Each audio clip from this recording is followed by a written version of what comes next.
to have our presenters here today, the minority leadership of the State House Representatives with us. They are going actually on a tour of the Navajo Nation with a bipartisan group of lawmakers, which was, I believe,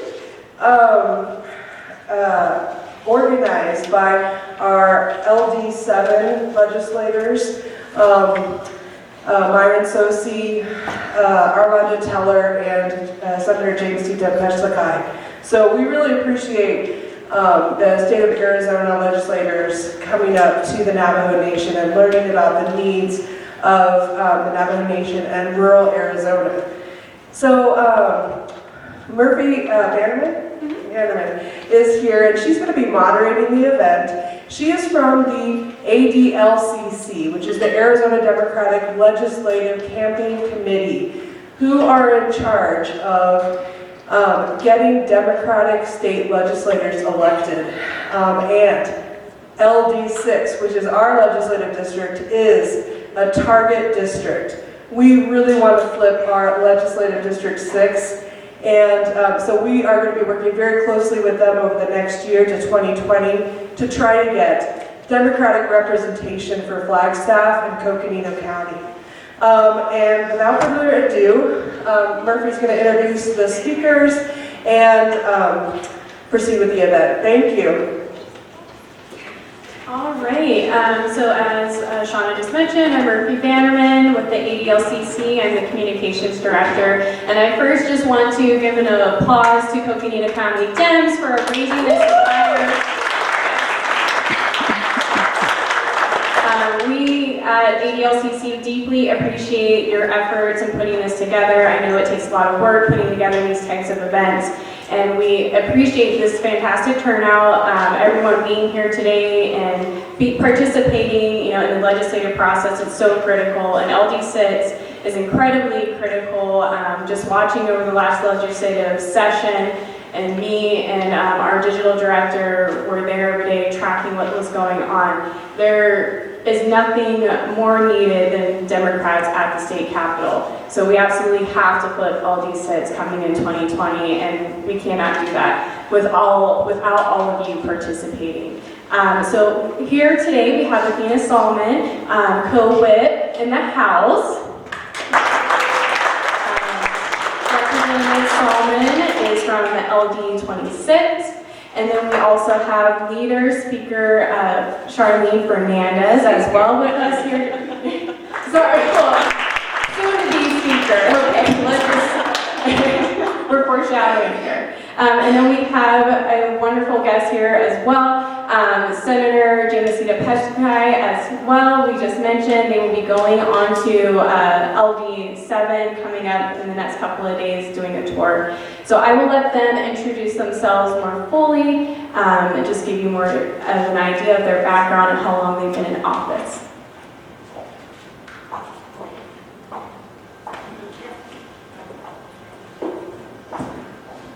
Hi, good afternoon, everyone. Thank you so much for coming and spending your Thursday afternoon with some Democrats to present the state budget. I can't think of anything better to do with your time than this.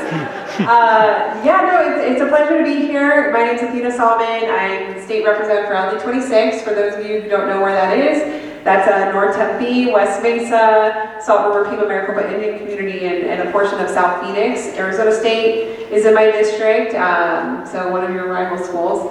And I've been in office since 2017. I started my second term, and my first term as co-whip for this phenomenal woman, Charlene Fernandez, our leader. And I am just very excited to be here and connect more closely with Flagstaff. I spent 2 years working for the Girl Scouts and got to know the Flagstaff area. I built pretty deep relationships. At the time, she was a city council member, now your mayor, Coral Evans, Liz Archuleta, your supervisor. So this is like a second home to me, your community. So thank you again so much for welcoming us to be a part of you today.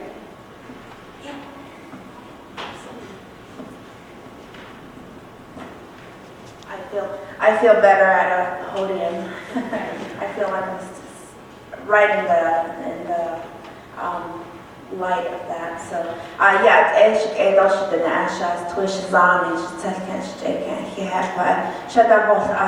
Shadahos agi, Shea Jamescita May, basically the Shinido, Vanessa and Shekin, the Chini Bashichin, Twitch eating the Shichin, Sanjikin the Shinelli.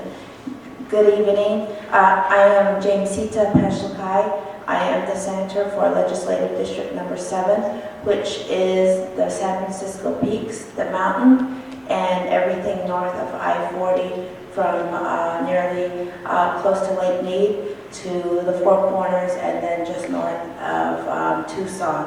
I have the largest legislative district in the country, and it is about 1/3 the state of Arizona, and of the 22 tribes in Arizona, I have 8 tribes: the Wallapai, the Havasupai, the Kaibai Paiute, the San Juan Southern Paiute, the Navajo, the Hopi, Santa Carlos Apache, and White Mountain Apache. I am Diné Navajo, and my clans are Tingle People Clan, born for the Red House Clan. Maternal grandfathers are Bitterwater Clan, and paternal grandfathers are Cliff Dweller Clan. And my family has been residents of this area, and my father's side of the family, we originally were from the San Francisco Peaks area. My father has memories of hunting and having their summer home in the mountains of the San Francisco Peaks. So we have been, the city of Flagstaff, I always say, is built upon the bones of my ancestors. So I consider Flagstaff and LD6 part of the territory that I consider home. And as Native Americans, our belly buttons are buried with our ancestors and in our homestead areas where we reside. And we never leave our area. Unlike every other American, people move freely about the country and about the world. For us, we are tethered to the land and the sacred places that we come from. So I take my leadership at the state legislature very seriously, and I take the leadership of LD6 very seriously, because even though it's not in my district, every person within LD7 shops and does all their grocery shopping and home building. Everything is tied to the border communities like Flagstaff. All our children go to school here at Coconino, NAU, and these areas. So I'm really happy to be here, and I'm so glad that that all of you are here, and I'm so glad that we're able to provide this legislative update from Representative Fernandez and Representative Salmon as well. Thank you again.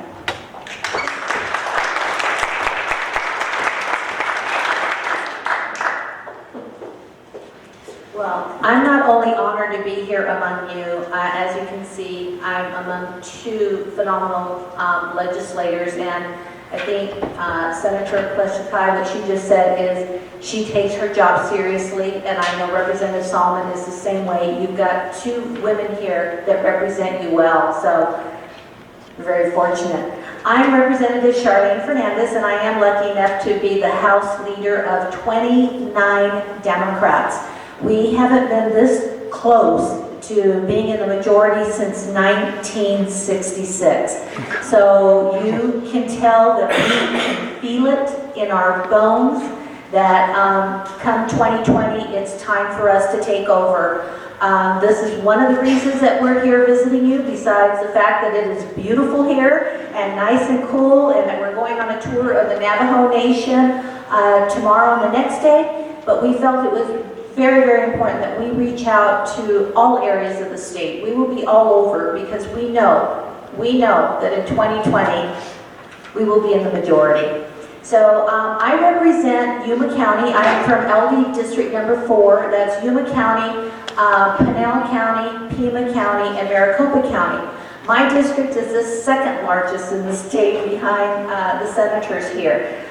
It's a very diverse district with a very big commonality of a lot of farming and agriculture. And as you all know, the water issue, that was a very big issue that we were facing at the state legislature early on in January. Right after we were sworn in, we started working on the water issue and signed DCP, a drought contingency plan, that next went to our members of the U.S. Congress to be adopted. So it was pretty contentious, and our focus was there. We got that done, and then we got to the business of listening to bills and following bills. I thought it was important that when we talk about the budget, which everybody should be aware of, I know it's really dull, and I mean, it's not something, I think it's popular reading if you want to get some sleep tonight, but the reality is the budget that the state adopts affects every single one of you. It affects you when you drive on these roads throughout Arizona. It affects you when you hit these potholes that haven't been filled for years. It affects you when you find out that our public education system is not funded in the manner that it should be, that we have classroom sizes that are over 25, even though we know studies tell us that 21 in a classroom is for optimum learning. It affects you in every way possible. When I drive in Phoenix and I see the homeless issue that is growing day by day, and I know it's happening all over our state, actually all over the country, but we are not investing in solutions for that. So when I talk about the budget, as you know, it's already been signed, sealed, and delivered. But right now, as we speak, agencies are working on their own budgets, whether it be Department of Corrections, which by the way is $1 billion budget, whether it be the Department of Education, whether it be Department of Economic Security. They are working on their budget for 2021. They will already have it all finished up, their own little budgets that they will turn into the governor's office as soon as they can. Come January, right after swearing-in day, the governor will get a budget to us. It will be his budget based on what the agencies have provided to him, based on what he's hearing from stakeholders, that hopefully that's what he's listening to stakeholders, and that's what this budget will be talking about. So you can see here we did this cute little graph. We have state agencies sending it to the governor, and you can see the governor, we hope he's thinking about it when he does this. And then he makes a big announcement, and he tells us what his budget is going to look like. And we are right there waiting with bated breath to find out what it's going to look like and how it's going to hurt the state of Arizona. And then we start making edits. This is really critical because we found out yesterday that the Republicans are already working on a budget, and they are leaving us behind. They have decided, the Republican legislature and the House and the Senate are working on a budget without any input from the Democrats. So they are going to one-up-one the governor. They will have theirs before the governor even has his. But make no mistake about it, when we see the governor's budget, we will be working on our own proposal, as we did this time. Then there's a deal. And if all of you have been reading the newspapers or listening to NPR or following us on social media, you will know that that deal that took place a few weeks ago did not include the Democrats. Even though we had a budget that would address all the things we talked about, that I just mentioned to you, the homelessness, the classroom sizes, teacher pay, we addressed all those issues in our budget. Our budget actually looked more like the governor's budget than the Republican budget, and yet they decided to work with the Republicans, the Democratic, the governor's staff and the Republican staff crafted their own budget, leaving us out. There's 29 of us in the House, 13 of us in the Senate. We represent a large portion of Arizonans, and so your voice isn't being heard. When they lock us out, your voice isn't being heard. So then it gets enacted. And that's where we're at right now. The budget has been enacted. So some of the highlights, just so you know what happened with this last budget, it was a $10.4 billion budget. So that means at prisons, 42,000 inmates. We have one of the highest incarceration rates in the country. I have caucus members and Democratic caucus that propose bills that would address reform within the criminal justice system that weren't heard, so that we're not dealing with 42,000 inmates, that the budget won't have to look at $1 billion for Department of Corrections. Next, we have 179,000 university students, and you know what that's like.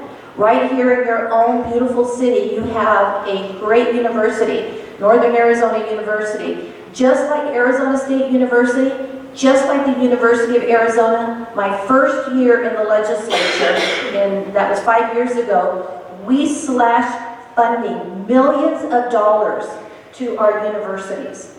How is that, even indicative of our priorities or our values? We know that we value higher education. We know that's a key for many people to get out of poverty, is higher education.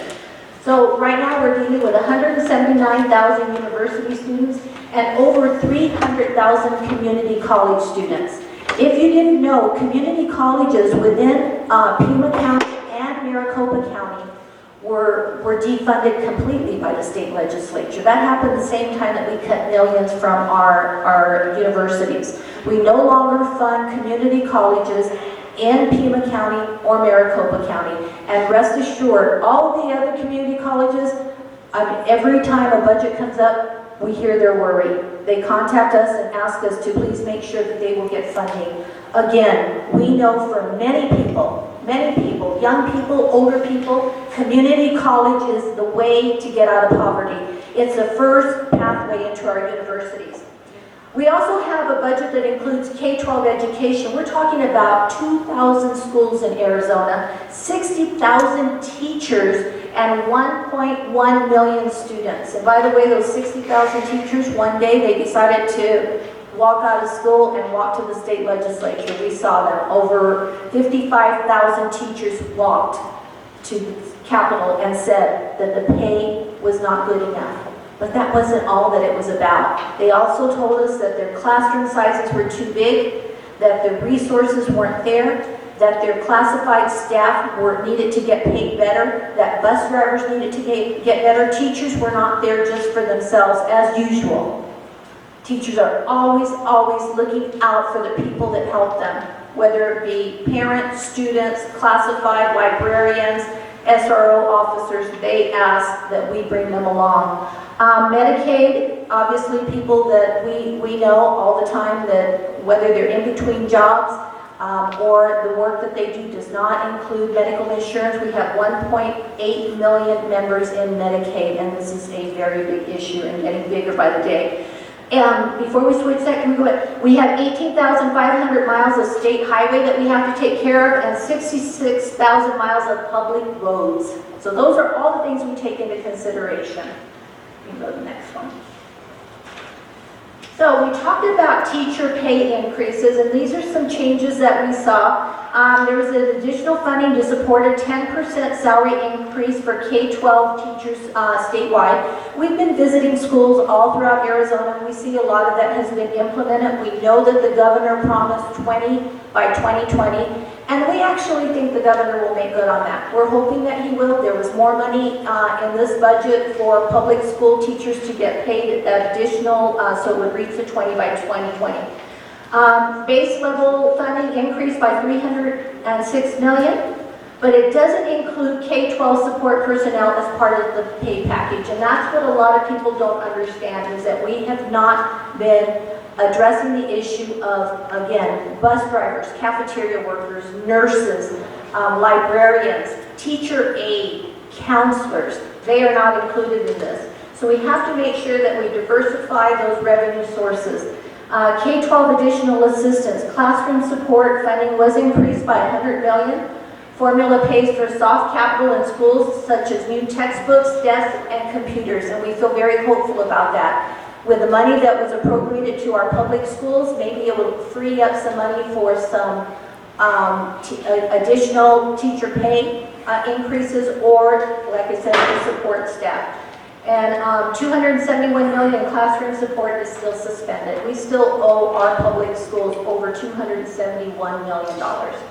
The tax cut, beginning in FY 2020, It cuts taxes on military pensions by increasing the $2,500 income tax deduction to $3,500 for retired military personnel, estimated to reduce the state general fund by $2 million annually. Average benefit for military members is about $35. We hear from military people all the time that that doesn't matter, that they care about funding our public schools. They care about money going into the general fund, but we continuously cut taxes every year. Without a spoiler, I'll just tell you that the budget this year, the budget that it has been enacted will be over $386 million in tax cuts. And what that comes to is about $27 per person in Arizona. And we hear it over and over and over that people would rather invest in roads, in public schools in Arizona, not get a $27 additional in a yearly paycheck, right?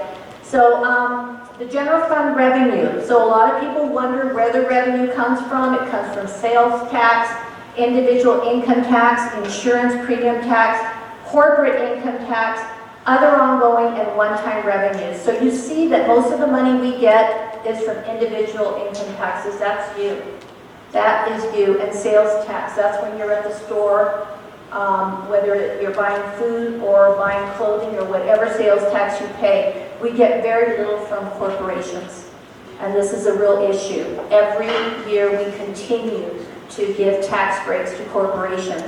As the Democratic leader in the House, I have to tell you that we are constantly contacted by corporations and businesses throughout Arizona that want an educated workforce. They don't want tax credits. They want a workforce that they can draw from because they can expand, but we don't have the workforce here in Arizona. We're skipping some of these because of unfinished business. Good, yeah, thank you. Because the budget's already been enacted. So we're an unfinished business. Now, I thought this was key and very important. Can you go to the next one? This was recession era, the cuts that we made. So when the recession happened in 2010, we're talking like 9 or 10 years ago, and we're still dealing with it. Other states have recuperated, but we haven't. And this is the excuse we use, is the recession. So we took $271 million from additional assistance for K-12. Full-day kindergarten, $261 million. Building maintenance. This is why many of our school buildings are falling apart, because we took $237 million from there. $368 million from our universities, $114 million from our community colleges, and on and on and on. These were where we took the money so we could balance the budget. We sweat money. Now, many of you know what HERF dollars are. For every gallon of gas that you buy when you go fill up your tank, you pay 10 cents a gallon that goes to the state, and that money is appropriated to counties. And the counties use that money, it's earmarked to fix roads, to build roads, to fix any kind of infrastructure. $977 million we have swept from the HERF dollars. This is what we've done in this state. Environmental quality, talking about the water that you drink, the air that you breathe, $299 million. We'll never get this back. $79 million from housing. This is one of the reasons we have a homeless crisis. We haven't been investing in a housing trust fund. Water resources, $50 million.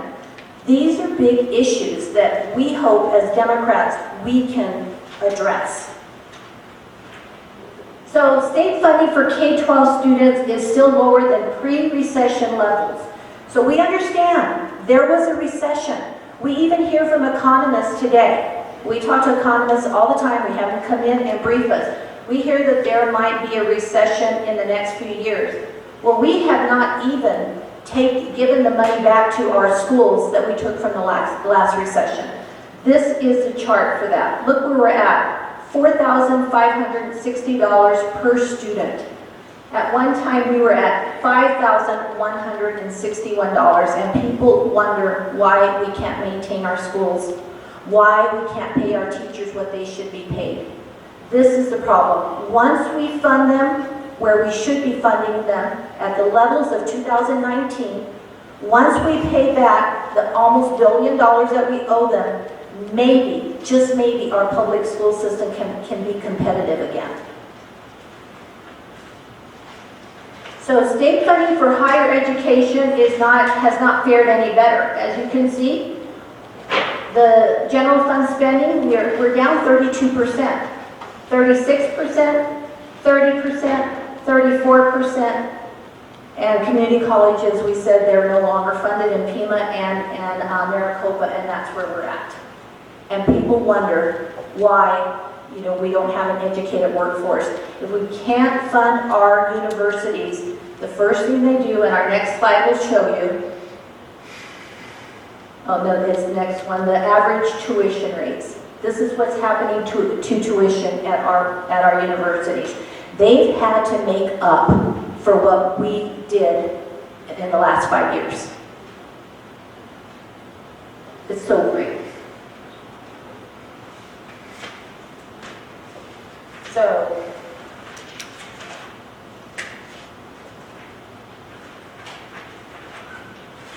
okay, the next one I always find interesting. The next slide is our spending trends with prisons. Now, I already told you we have one of the highest incarceration rates in the country. So it's no wonder that it is costing us more to incarcerate people, because we have more than we've had before in our life since 2006.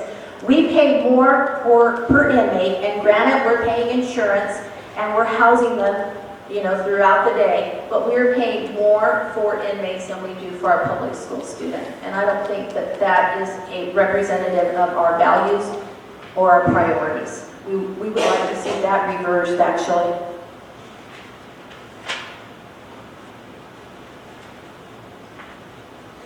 You can go to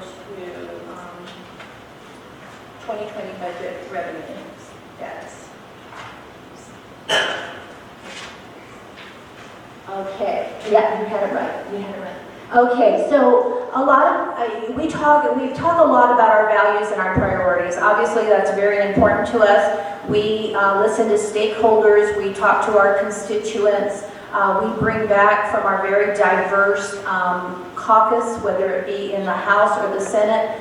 We come back with our priorities, and some of our core values is investing in Arizona and their working families. Support economic opportunity and social mobility. This is a key one. Protect public commitments and promote equity and fairness, and invest in programs and policies that diversify Arizona's economy. So good governance, this is what we talk about that we want to see in 2020 and beyond. K-12 support staff pay raises, charter school reform, criminal justice reform, and we want to cap corporate STO tax credits. Those are the tax credits I talked about, where the corporations get a tax credit, and instead of investing in our general fund, the money never gets to the general fund. And review of tax credits and exemptions. Something that I think is very important that you know is that tax credits, when we implement them, they should have a sunset, meaning that 5-10 years we review them to see if we're getting enough bang for our buck, right? We haven't been doing that. We just implemented a tax credit and never look back. We don't know if we're making money off of it, if we're losing money, if it's benefiting anyone. It feels like a scam sometimes. So I keep saying when we take over, these are our priorities. These are some of the things that we're going to look at. You can go to 2020 budget enacted.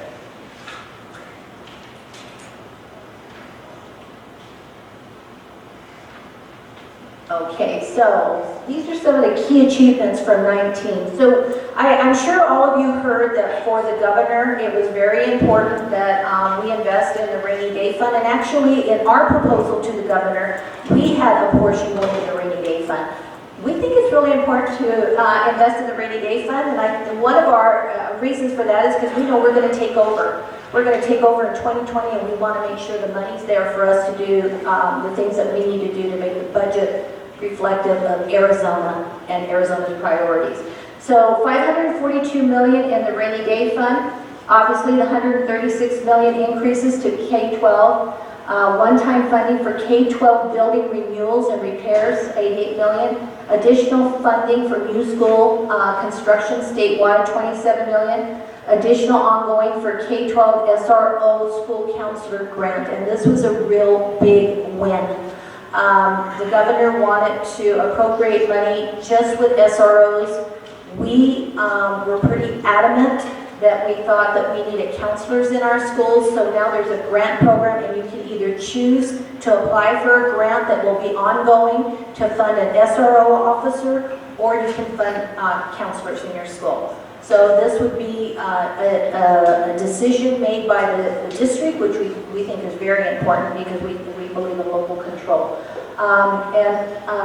Ongoing funding for Arizona's Teachers Academy, which I believe Northern Arizona University does have a Teachers Academy, and provides ongoing funding for rural and urban graduate medical education. This was a big win, the urban graduate medical education. We have individuals graduating from our medical schools at ASU, U of A, and they can't stay in Arizona because they don't have the internships where they can be at a hospital and get paid.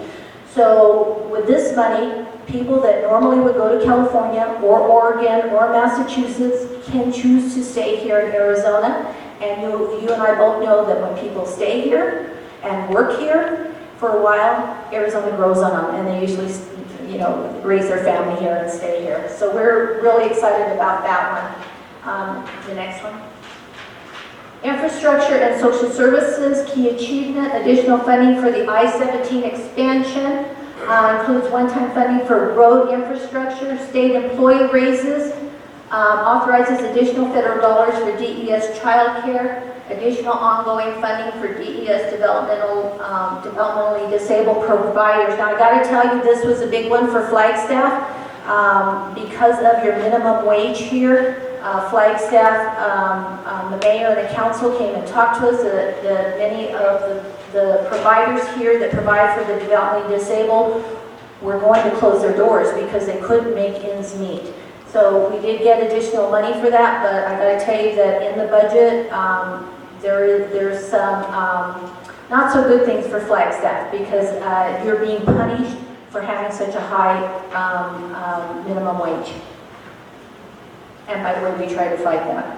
And then we eliminated the enrollment freeze for kids care, which was a great big win. So kids that go to our schools, that live in Arizona, that can't afford it, their parents can't afford insurance, they are able to be taken to the hospital if need be. They can go see a doctor, they can be immunized, they can get flu shots because we have unfrozen kids care. So we're pretty excited about that.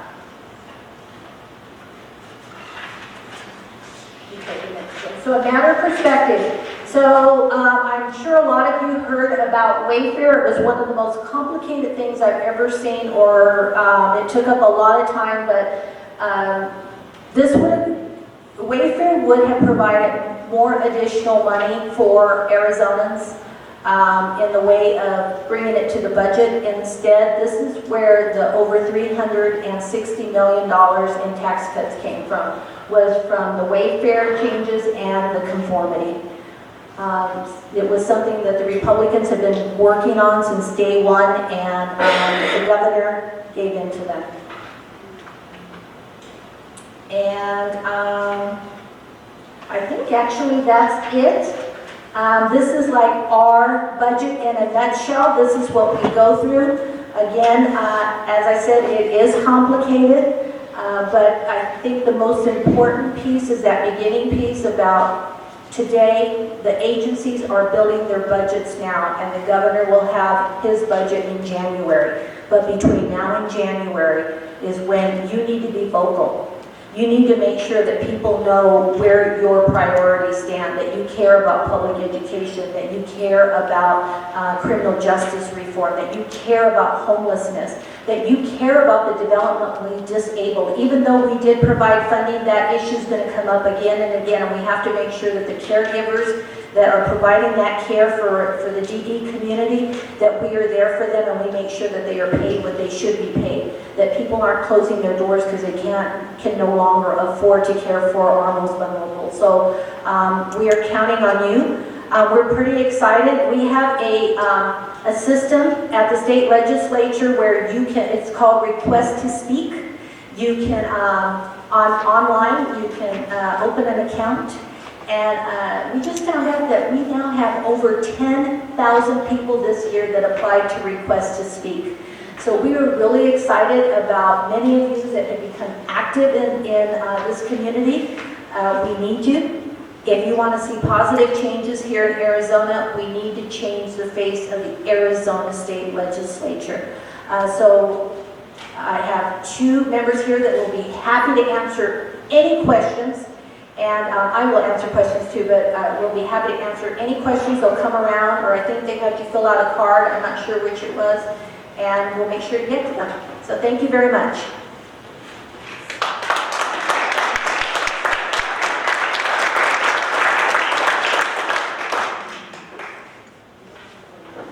Where's Marky? I can do it. Come on up.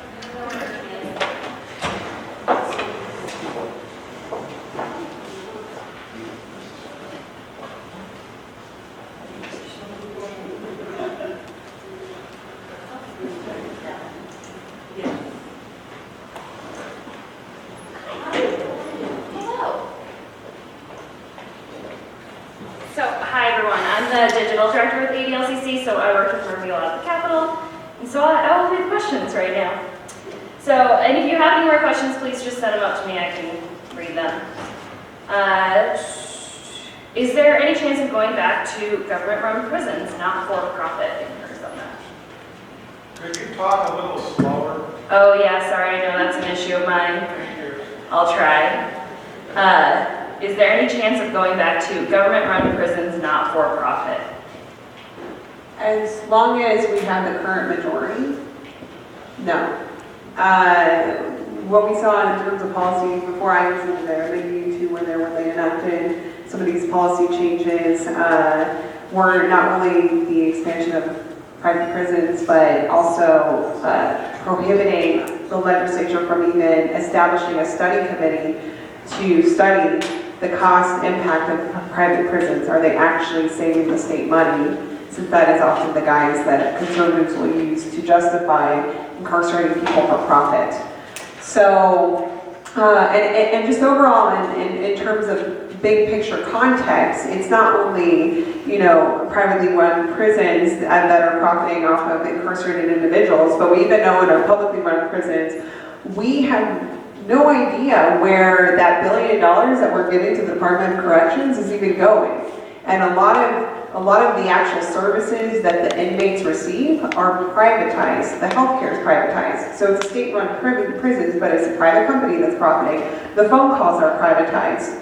The store, the commissary is privatized. The food service is privatized. So even in our prisons that we consider public, there's still a lot of corporate greed going on at the expense of the incarcerated individuals and their families.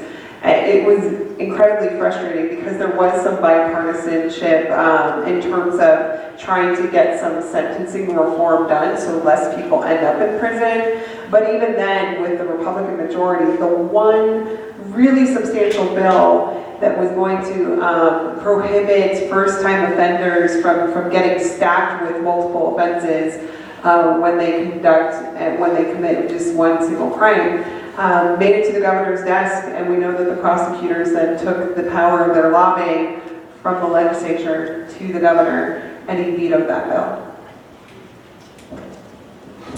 Thank you. Oh, sorry. I can add something to that. If you take a step back and look at one of the bills that was being run at the very last minute, it answers a lot of the problems and the questions and then the problems that with the legislature. We have a legislature that is, each office is basically filled by people that are independently wealthy. Those like myself that have worked since the day I could stand and have not saved enough money to be independently wealthy. We make $24,000 a year as a senator and as representatives. And that bill would have added per diem. So the only people that can actually sit in those seats and those offices and not also be standing in the soup kitchen lines are those that are making money somehow, or they're independently wealthy, or they're able to, as a legislator, figure out how to make money. And the empowerment scholarships, as well as the private prisons, are ways to do that. You can be a legislator and protect your interests in those ways. So you have to go back to think, how are these money-making operations? Private prisons are money-making operations, as are we're making millionaires out of empowerment scholarship and private school CEOs and owners. So take a step back further, and this is where we need to turn these seats over to Democrats, and that way we can go back to doing the right thing for not only those that are incarcerated, but those that are in need of an education.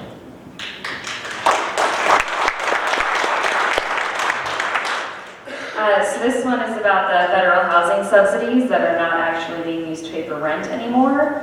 This is something the legislature passed this year, if I remember right, Murphy. So people can be evicted. So they're asking you to explain what's happening with that.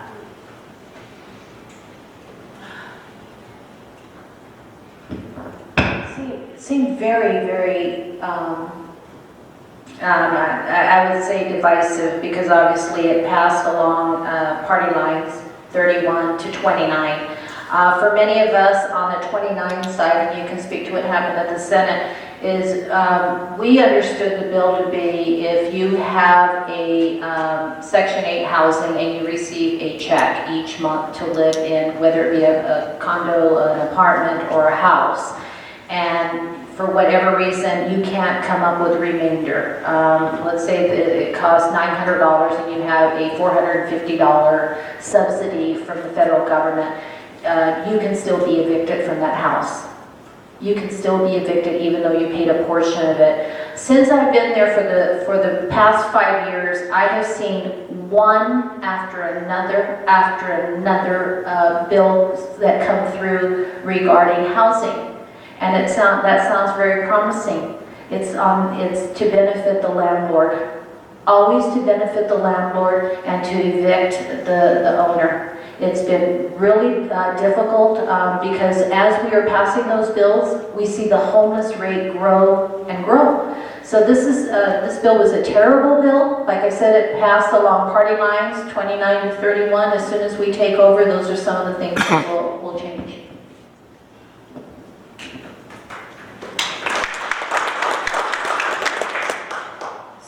So, if the legislature had not cut $368 million in taxes, where would Democrats have distributed those funds?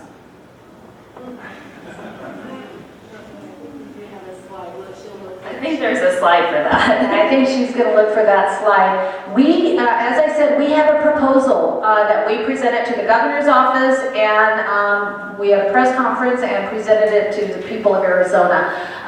We wanted to implement more money into the district assistance that would be for K-12 schools, and that would assure that it would free up money for classrooms, obviously.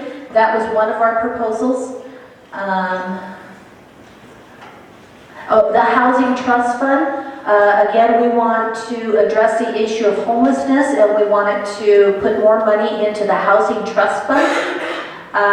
We also wanted to put more money into from the tax cut, we wanted to put that money into infrastructure, and that was twofold. We feel that there are infrastructure needs here in Arizona. As I told you, there's a lot of potholes, there's a lot of bridges that haven't been maintained for 10, 20 years. But our idea behind that was that we can get people back to work.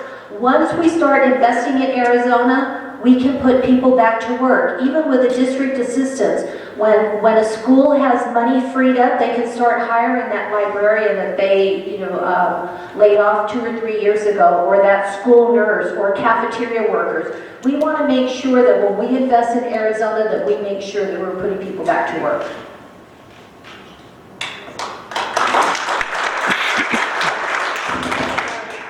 And one point, because the legislature cut $324 million, I just want to remind folks, this is not only in addition to the permanent budget cuts, tax cuts that the legislature has passed previously, quite frankly, my entire life, with the exception of 1 year. But now going forward, if you take the span of the next 10 years, that's $3 billion less that we could have been investing in priorities such as these. So, that 300 million sounds like a lot, but then when you compound it over time, like this is what we're talking about. This is how the legislature, how the conservatives in the legislature set our governments up to fail. So 2 of the same questions, and I apologize if we don't get to all the questions here tonight. You're welcome to contact us outside of that, but this is saying going into 2020, which is of course an election year next year. Do you expect that there might be more Democratic bills heard coming up in 2020? Will there be more extreme things like vouchers coming out? Will it be different than this year in the 2020 session as it is an election year? What do you anticipate? I can answer one part of that. There's recently in my district in Window Rock, there was an incident of a private Christian school that was funded with empowerment scholarship money from the state of Arizona. The school was about half a mile into New Mexico, and their post office box was half a mile into Arizona. And so the school, Hilltop Christian School, got 8 to 11 students, ESA scholarships from the state of Arizona to pay for those children to go to school in New Mexico. And one of the things that my 2 seatmates and I we took a firm stand on that, and we said we do not want empowerment scholarships expanded for usage in other states, because that is money from taxpayers in the state of Arizona. And although we did get some pushback from our local folks, I think one of the things that we understand is jurisdiction, and that should never have happened. But in a press release from the governor, in a sentence, he seemed to open up the door for expanding empowerment scholarships into other states in the coming session. So that's something that I, myself, and my Democratic colleagues, we are firmly against. And we need to make sure that we do get Democrats in every seat we can, because we cannot allow that to happen. And I say that even though it impacts my tribe immediately in that way, we are hurting our public school students, our public school communities, and our teachers, our administrators, when we allow that kind of bleeding of education money into other states.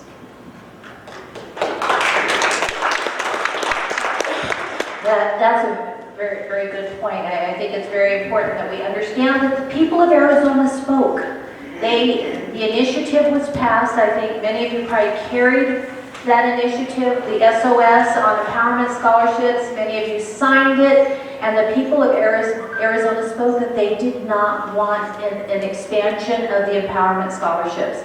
And for this to happen in her area and put her on the spot like that was terrible. You know, I want to tell you one, I told you that we do get briefed by economists. I have to tell you that an economist came in from Arizona State University, and he told us that in the 1990s, when the Republicans kind of came in and took over, that their promise was, we will lower your taxes. We will lower your taxes, and that is how we had a rush of new Republicans taking over all the offices. That economist told us that if we would have just said, we won't raise your taxes, we won't lower your taxes, we will maintain them. They will stay the same. Today we would be sitting on $5 billion that we could invest in Arizona just by maintaining the taxes as they were in 1990. That's the sad state of affairs, that's what we've done, and that's why our schools are suffering. I don't see too many college-age students here, but I want to tell you, because you have a university right in your midst, this is a beautiful university town, but there was a bill that was introduced, and it was called the Youth Employment Bill. That sounds like such a great bill, right? Youth employment, I'm all for it. That bill would have created another tier of workers in Arizona. If you were between the ages of 16 and 22 and you worked and you went to school, you would be paid less than the minimum wage here in Arizona. It passed through the House 31 to 29, but not without all of us. Every single one of my colleagues stood up and fought it. It was in the front page of the newspaper. We had it all over social media. So I like to think that when it went to the Senate, nobody wanted that problem over there. So it died. It died a slow death. We were still worried up until budget night that it would rear its ugly head, but it didn't. I mean, but these are the ideas that they come up with. We need to come up with more proactive ideas. We need to come up with ideas that will benefit our young people, that will encourage them to stay here in Arizona, will encourage them to raise their families, to make sure that we are investing in our working Arizonans and in Arizona. This is critical for all of us, and unless we change the face of Arizona, it's going to be impossible to change Arizona.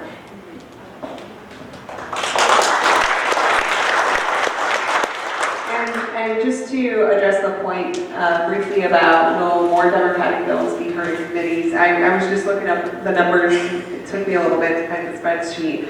This year, the governor signed 6 bills by Democrats. 6 bills. The rest of the hundreds upon hundreds of bills that were signed were sponsored by Republicans. That's on par with numbers historically that the governor has signed when we had 25 Democrats in the House, 23 Democrats, 20 Democrats.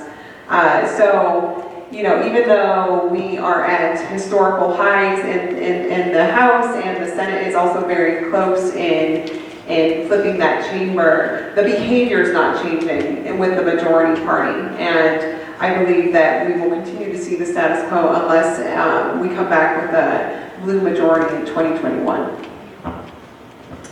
That's great, because the next question is, what can regular citizens do to get Democratic bills heard? Do RTS, emails, phone calls work? Do legislators pay attention to those?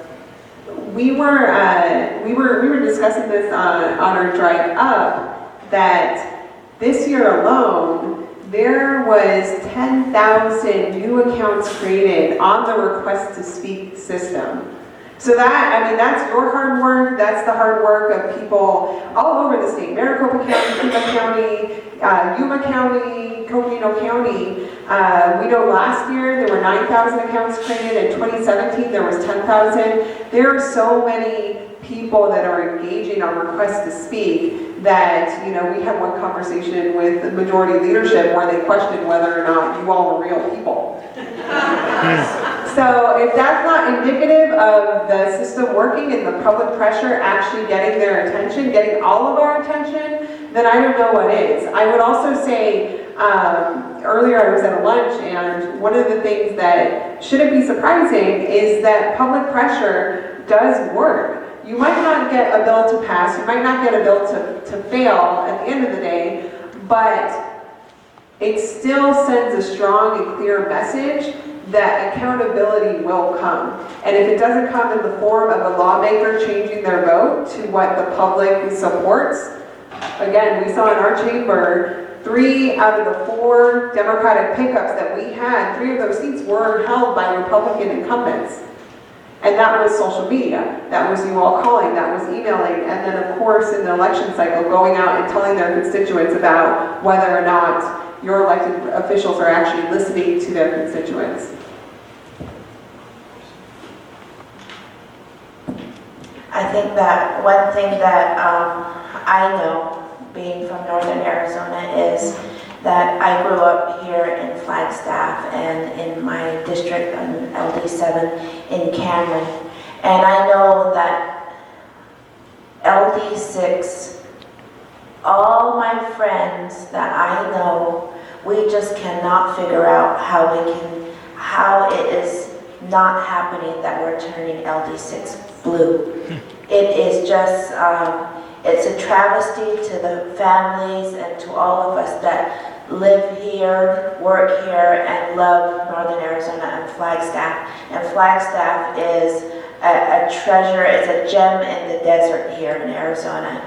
And we need to figure out, and it's going to take every single one of you and all of us to figure out how to inspire those that have the same values as us to come out and walk, register voters, go door to door, and really inspire. We cannot continue to let apathy or the feeling of nothing's going to change.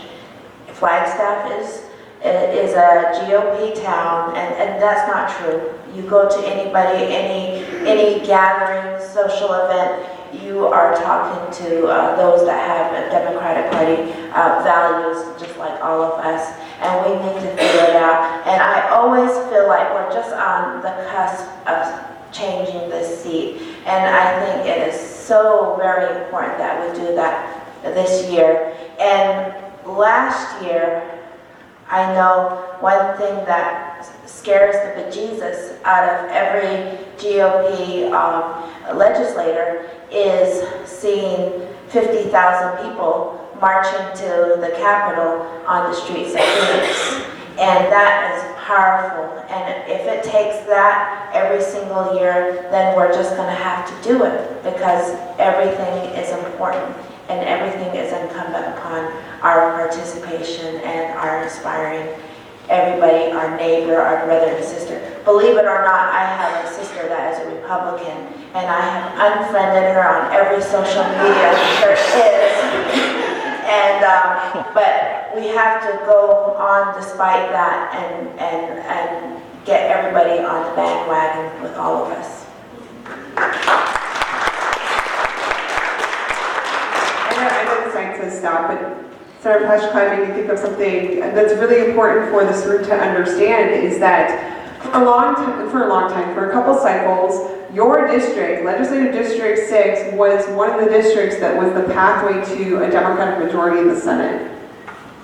And what you all did with your time, with your energy, with your sweat and tears in the 2018 election last cycle, is not only does that pathway continue to exist in the Senate, we are close to picking up that seat, but you all proved that there is also a pathway to the majority in the House with your House seat. We can get both seats, it's possible. And remember how I told you that 3 out of those 4 seats were Republican incumbents, people that had been on the ballot before, who had been elected over and over by their district, who lost to Democratic newcomers.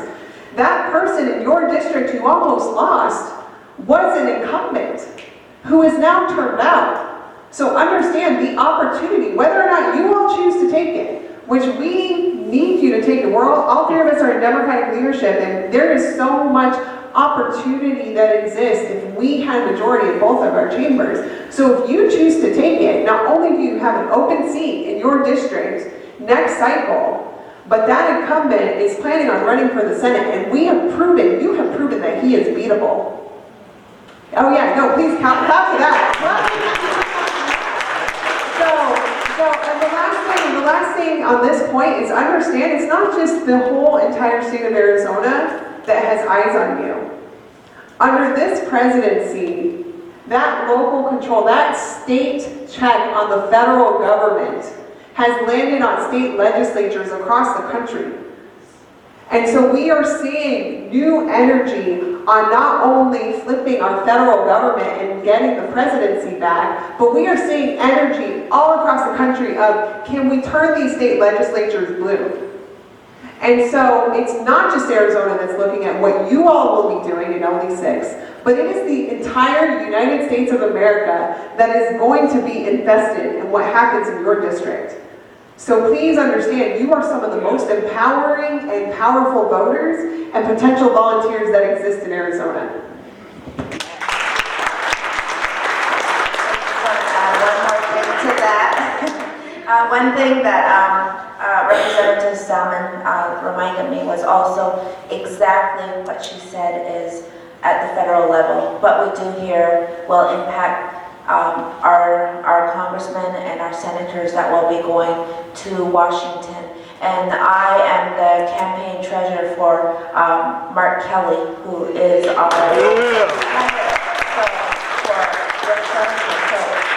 for him to be effective, we need to be a solid foundation here in Northern Arizona for him as well. I love listening to these ladies talk, so I'm excited. So moving on to, let's say, when we win in 2020, what are some of the key Democratic priorities for criminal justice reform?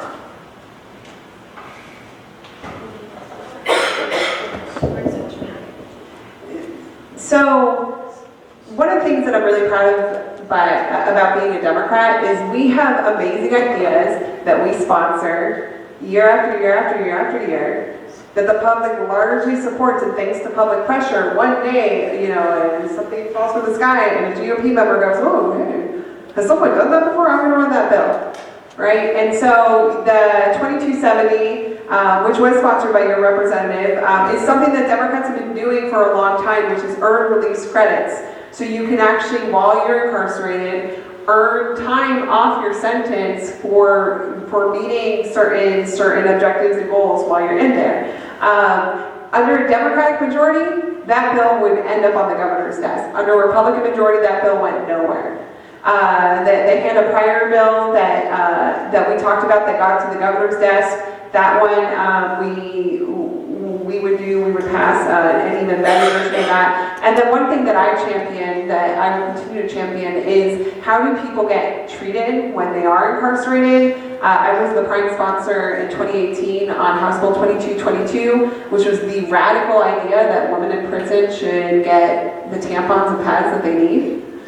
And that is just the tip of the iceberg. You all probably saw in Douglas, Arizona, they didn't have water for 5 days. We know that the prisons are being held in contempt of court because of the healthcare neglect. So the whole system, I wish we had more time to really cover it, but from sentencing reform to the environment in which people are incarcerated, all of it is on the table. All of it is a priority for us in the Democratic caucus.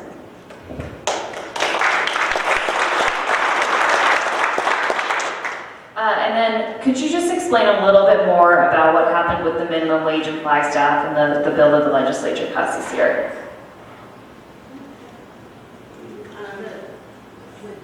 You're talking about what was snuck in the budget? Correct. Yeah, I can cover that. So essentially, let me know, because you're on appropriations. Do you want to do that one? Well, we have members on appropriations that are very vindictive, and when many of your probably neighbors, friends, your council members, your mayor came to talk about the issue here with the developmentally disabled community and their caregivers, and one of the reasons that they're not able to pay them, a wage that they're supposed to get was because of the high minimum wage here in Flagstaff. And one of the members actually said right there and there, then and there, that wasn't their problem. You know, why did you have such, implement such a high minimum wage? And he was told it went up to a vote. It was a vote, and he still didn't care. So we kind of thought that was the end of it. We knew that there was going to be some money for the DD community, and I never even thought again about it until we saw the budget. And within the budget, there's a line item in there that that it's not our problem with the minimum wage here, that it's so high that you will have to pick up the costs. We will give the DD community this much money for the caregivers, but anything else, it's on to the taxpayers of Flagstaff. It was vindictive. It didn't need to be in there. And this is what we deal with on a daily basis. I personally feel that, this is your community. You voted for the minimum wage. The DD community, we should be there to help them just like we would in my area, in Pima County, in whatever county you're in, whatever city you're in. But they wanted to make sure they preempt that. They want to make sure to dictate what goes on with your mayor, with your city council, within your city, without actually coming through with the funding. So it was a sad state of affairs, and I'm sorry to say that the budget has been signed and enacted, and again those are things that we're keeping tabs on that we want to go back and change when we're in control.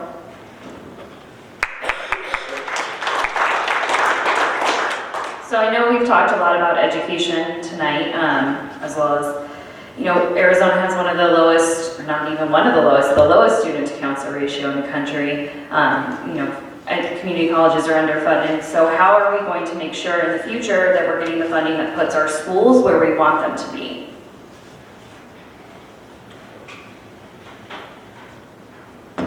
I really do think we have a lot of good ideas, and I know Ms. Salmon and Ms. Senator talked about the bills that we bring forth. We've had great ideas.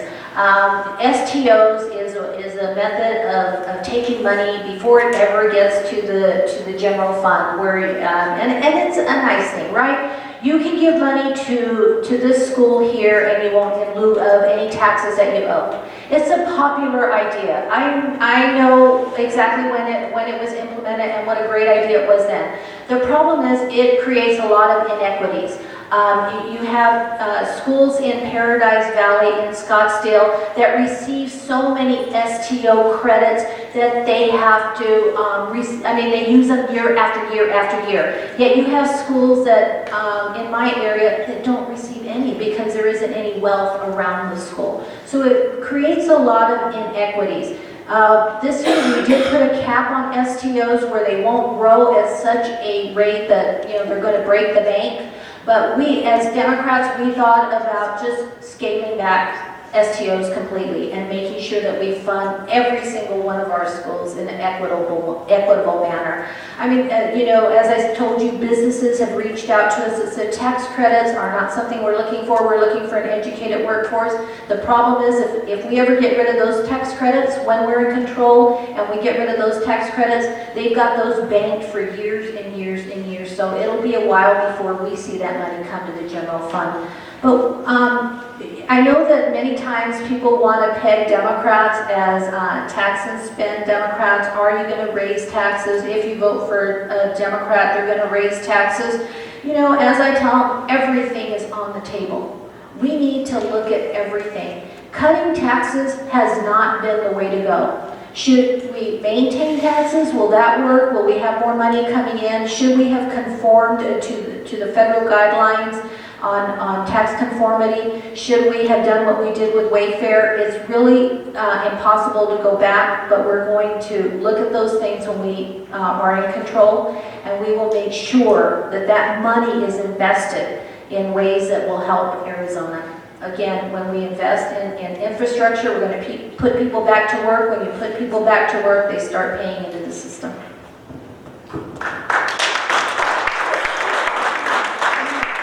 And the other key difference in terms of how Democrats will govern versus how the Republicans have chosen to govern is conservatives create artificial recessions. So we know that starting in 2025, we are facing a fiscal cliff of the president's making, the tax conformity, or the tax plan that the Trump administration passed, a lot of the measures end in 2025, which will result in less funding to the state.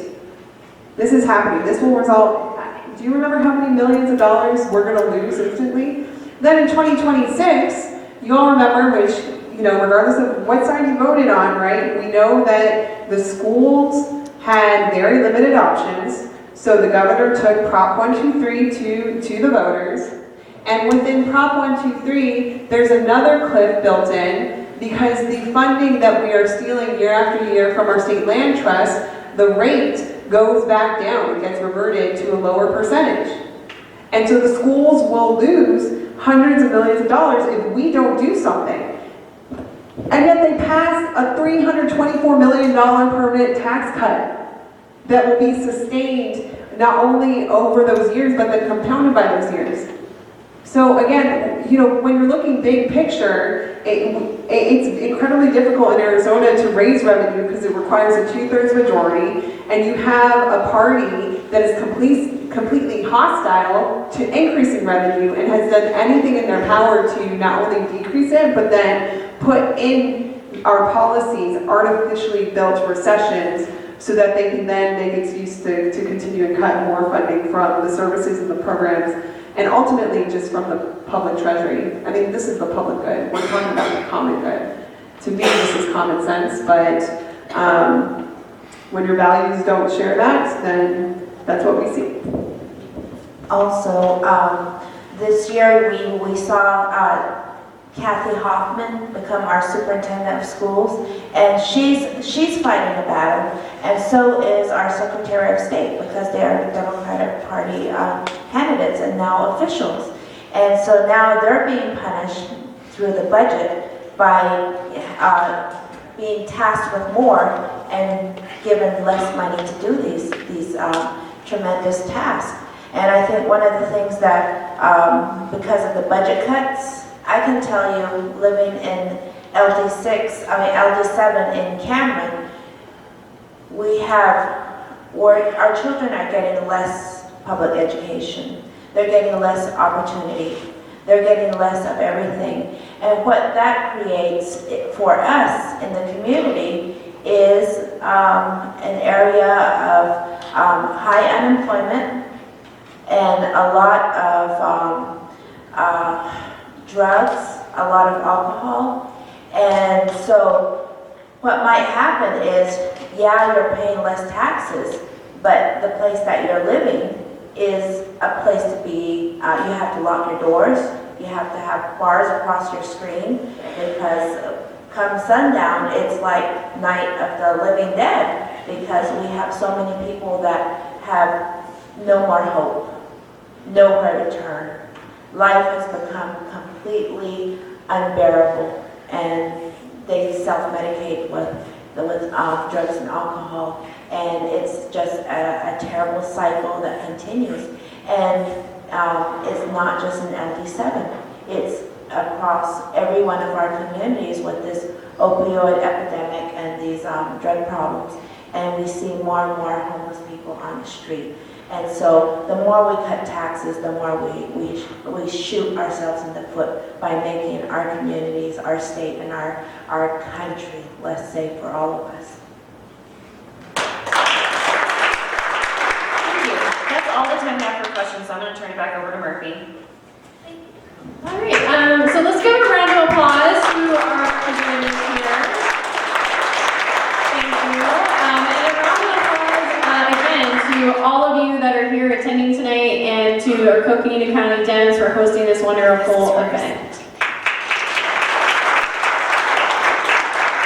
So we have reached the end of our programming, and I think, you know, the legislators here today have made the case clearly that we need to let more Democrats in 2020, and that is going to take every single one of you. Nothing is more critical than to any of the issues that we have going on in our state. It will only be solved by electing more Democrats. So again, you know, just stay involved and, you know, connect with us at the ADLCC. We're happy to work with you all. Thanks.